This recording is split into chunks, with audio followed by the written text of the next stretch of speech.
There's cards for the gay people, and you're like, welcome to Target. The front door is right there. So we are like 10 steps in before there is an entire pride display for your children to see. Okay, these are like naked people on shirts. Wear that straight section.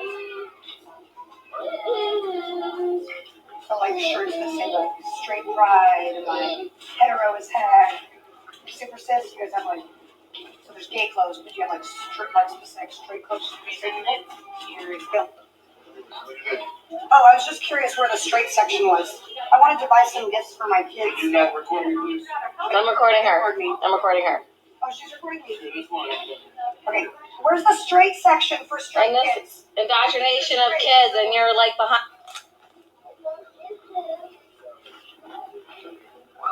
Oh, I still wanted to talk to you, sir. You're the manager, right?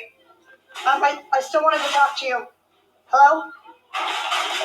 Still trying to talk to you about this. No? No customer service? None?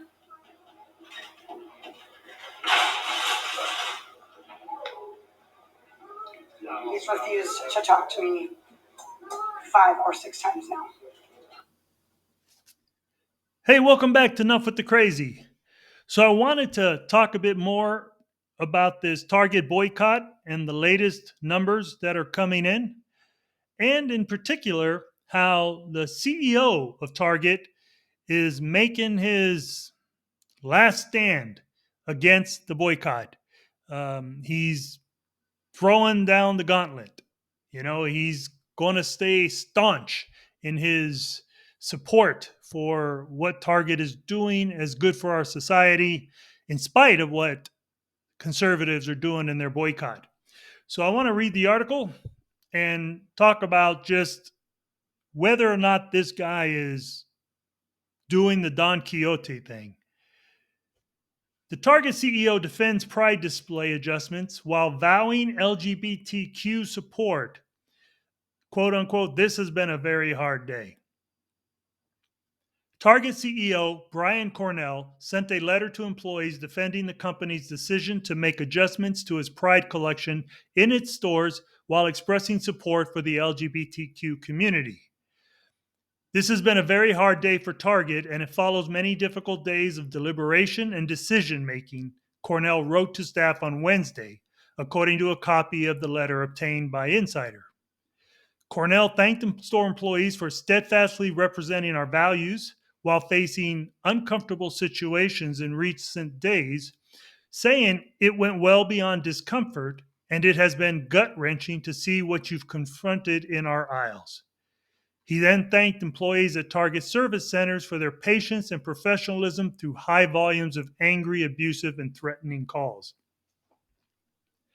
To the teams who have been working so hard on our plans for Pride and now are showing incredible agility as we adjust, thank you, Cornell wrote. Your efforts will ensure we can still show up and celebrate Pride in meaningful ways. I looked up this guy, and he's been woke his whole career. He's like 65 years old, and he's born and bred woke. And so, he's run different companies, and there's no doubt this guy is definitely a social justice warrior. He continued, to the LGBTQIA plus community, one of the hardest parts in all of this was trying to contemplate how the adjustments we're making to alleviate these threats to our team's physical and psychological safety would impact you and your well-being and psychological safety. Here come the pandering. We stand with you now and will continue to do so, not just during Pride Month, but each and every day. Those were the two guiding principles when it came time for us to act. Do all we can to keep our team safe and do all we can to honor our commitment and connection to the LGBTQIA plus community. You see, this guy's hard case when it comes to, DEI standards and inclusivity. We're about to celebrate Memorial Day, and you don't see front of the store displays for our veterans anywhere in Target. This guy is just all about pandering to the LGBTQ for some reason. The Target chief went on to defend the company's handling of the situation, Writing from a host of difficult alternatives, we have sincerely sought the best path forward, finding ways to recognize Pride Month while making adjustments to prioritize safety. As always, we're stronger together, and I want you to know that I'm committed to doing all I can and all we can as a company to support a culture across the country of care, empathy, equity, and simple civility in hopes that we'll not have to face these kinds of agonizing decisions in the future.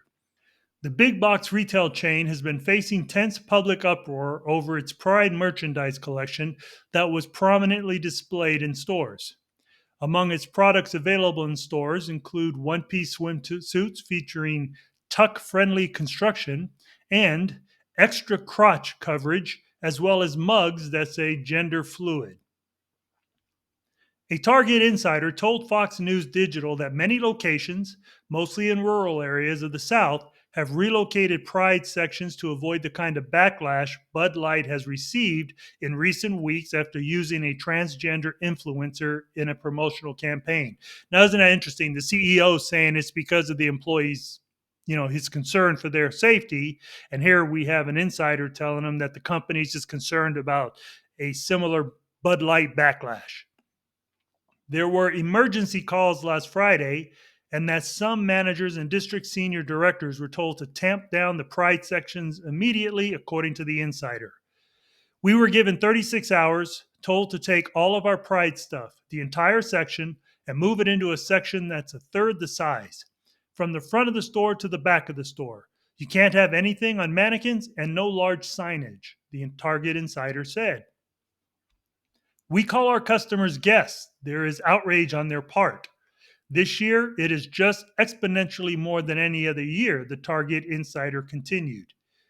I think given the current situation with Bud Light, the company is terrified of a Bud Light situation.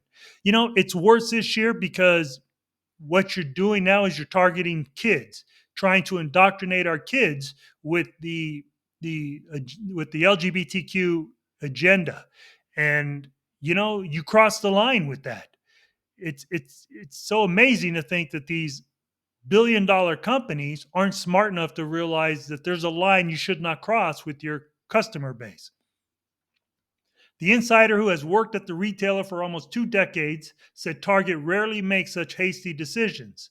They said Friday's call began with roughly 10 minutes on how to deal with team member safety because of the amount of backlash the Pride merchandise has generated, noting that Target asset protection and corporate security teams were present on the call. And you can see in that first video, at the beginning of the video, the TikTok video, just now this lady was just being facetious with them, but it was hysterical when she was asking the manager, hey, where's the straight section? The place with the t-shirts that say, super cis or hetero as heck, and of course, as you saw in the TikTok video, the manager just ignored her and walked away. And that's blatantly what Target is doing in their decisions with their consumers. They are just completely ignoring the concerns of their majority base consumers. And that just in no reality is a good business practice, especially after that's been revealed clearly with the Bud Light situation. Target later confirmed adjustments to the Pride merchandising plans are underway. For more than a decade, Target has offered an assortment of products aimed at celebrating Pride Month. Since introducing this year's collection, we've experienced threats impacting our team members' sense of safety and well-being while at work. Given these volatile circumstances, we are making adjustments to our plans, including removing items that have been at the center of the most significant confrontational behavior. Our focus now is on moving forward with our continuing commitment to the LGBTQIA plus community and standing with them as we celebrate Pride Month and throughout the year, a Target spokesperson told Fox News Digital. Before the recent uproar, Cornell hailed woke corporate campaigns, saying in a podcast interview earlier this month, they are quote unquote good business decisions, adding quote unquote, it's the right thing for society and it's the great thing for our brand. So, is it really? You are now discovering that within a week's time, you are dropping market share at an unbelievable rate. And you want to still stand there and talk about it's the right thing for our society and it's the great thing for our brand? How long do you think that line is going to last? How long do you think your shareholders are going to listen to you squeal that, when they're dropping dollars like nobody's business? The things we've done from a DEI, diversity, equity, and inclusion standpoint, it's adding value, Cornell said. It's helping us drive sales. It's building greater engagement with both our teams and our guests, and those are just the right things for our business today. We'll see, won't we? Because I don't see this helping your sales get driven anywhere. I see that car moving in reverse.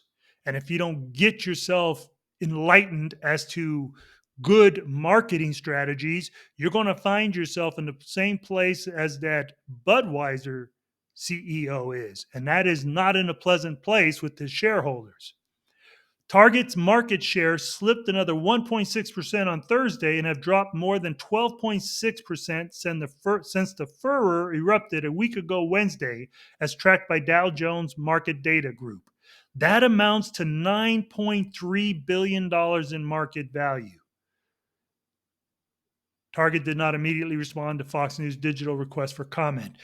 So yesterday, it was 4.2 billion in lost market share, and today it's 9.3 billion. And this CEO has the unmitigated arrogance and audacity to make this stand that what he's doing, he's going to stay committed to because it's what's best for the business. I mean, how long is this guy expecting to get a paycheck with this company? These shareholders have to be looking at these kind of articles and thinking to themselves, what kind of moron do we have sitting in our corporate office? I mean, when you're losing $9.3 billion in market value over the course of a week, and you're not smart enough to realize that your strategy is not driving sales, it's not increasing the brand, then you have to just be a social justice warrior who's just only wanting to see what he wants to see, doing only that which furthers the agenda he has on a personal level.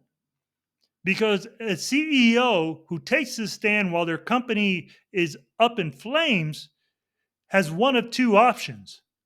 One, he's going to be fired because of his stupidity, or two, he's going to quit before he gets fired for his stupidity. So, these companies have better start taking the hint, because these types of boycotts are not going away. What I see in our society now are the conservative base. We're on fire. We're saying, okay, enough. And we're going to take this power back. And at this juncture, if you want to be a corporation that wants to join that fight, by all means. Sure, we can't take down the whole world, but how do you know your company isn't going to be the next one to fall? So think very carefully before you decide to start attacking our children with the type of LGBTQ indoctrination that you all are attempting to do right now. So let me know your thoughts in the comments. If you like this kind of content, please take the time to share it with your friends, as it will definitely help the channel grow. Also, please don't forget to hit that like button, to click that subscribe button, and to hit that notification bell so you'll be notified of any and all new videos. Hey, as always, I want to say thanks for taking the time to listen. Till next time.